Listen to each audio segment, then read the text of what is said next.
आशापुर बिस्तर में रहने वाली धारा शर्मा की अभी नई नई शादी हुई थी।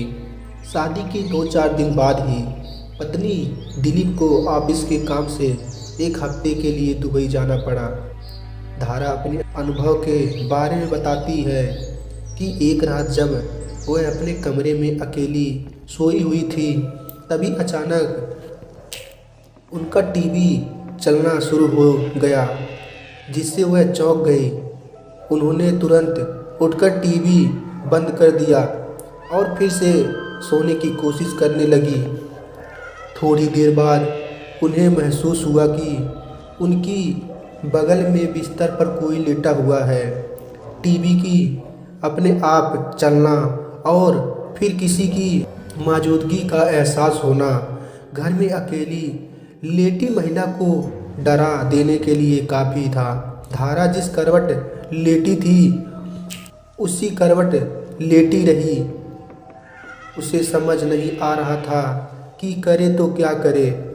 खुद को समझाने के लिए उन्होंने सोचा कि शायद ये उनका वहम होगा, लेकिन थोड़ी देर बाद उन्हें फिर से वही अनुभव हुआ जैसे कोई बिस्तर पर गर्दन दबा रहा हो और बगल में लेट कर कोई करवट बदल रहा हो। इस एहसास से धारा के तो रोंगटे खड़े हो गए। वह समझ नहीं पा रही थी कि यह सब हो क्या रहा है। बहुत हिम्मत जुटाकर वे बिस्तर से उठी और पीछे पलट कर देखा, वहाँ कोई नहीं था। लेकिन जब उनकी नज़र गद्दे पर पड़ी तो धारा का दिल दहक गया। गद्दा नीचे की ओर दबा हुआ था और ऐसा दिख रहा था जैसे उस पर कोई इंसान लेटा हुआ है। जब वह चिल्लाना चाहती थी, पर खौफ और डर के मारे उनके हल्के से आवाज़ तक नहीं निकली। दिल की धड़कन बहुत तेज हो चली थी। घबराहट में धारा ने तकिया उठाकर उस जगह पर फेंका जहां गद्दा दबा हुआ था। ऐसा करते ही बिजली की तेजी से गद्दा ऊपर आकर ठीक हो गया और धारा को ऐसा आभास हुआ कि वहां से कोई परछाई तेजी से उठकर खड़ी हुई है। इसके बाद करीब 30 मिनट तक कोई हलचल नहीं हुई।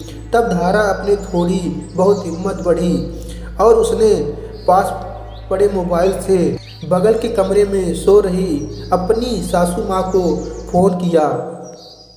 उसकी सास तुरंत दौड़कर धारा के कमरे में आ गई और पूछने लगी कि क्या हुआ। अभी धारा कुछ बोले उसके पहले उसे फिर से ऐसा कुछ दिखा गया जिसे देखकर उसके होश उड़ गए। धारा ने देखा कि उसकी सासू माँ के पीछे एक जवान औरत की धुंधली परछाई खड़ी थी।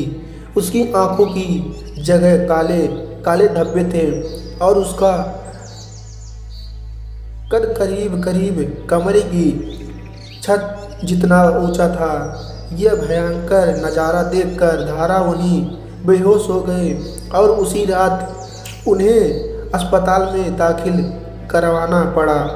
डॉक्टर ने कहा कि डर के मारे उन्हें लो ब्लड प्रेशर की शिकायत हो चुकी है। धारा के ससुराल वालों वह मकान छोड़ने को राजी नहीं है, इसीलिए धारा आज भी अपने मायके रहती है।